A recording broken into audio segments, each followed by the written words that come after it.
প্রথমে তোমরা এই ভিডিওটা দেখিলা, হ্যাঁ? चलिए शुरू करते हैं।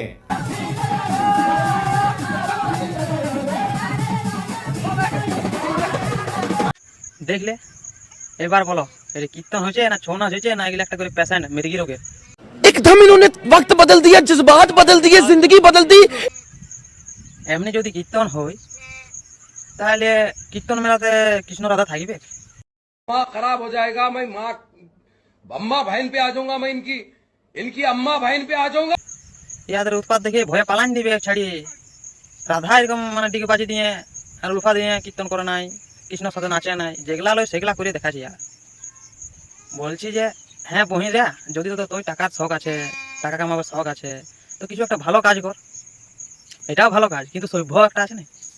কীর্তন মানে কি ডিগে বাজি দিয়া নয় শাড়ি উদাম করে নাচ করা? बात तो सही है। বল না দেখি। কীর্তনে মানেটা জানবি, তারপর কীর্তন করবি।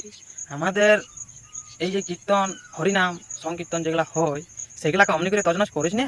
কীর্তন মানে এই লয় নাংটা নাচ করে লোককে মজা দিয়া। কৃষ্ণ নামটা যখন করতে হয় তো শুদ্ধ মনে করতে হয়। মনে নাই ভক্তি, আর উপরে দেখাচ্ছিস তোরা। আর কি বলবো, মনে ভাব ভক্তি রাখ, তাহলে তোরা কৃষ্ণ নামে জয় হবিস আর কৃষ্ণ পাবিস। নাহলে ওই নাংটা নাচ করলে বাসাই পাবিস, অন্য কিছু পাবি না।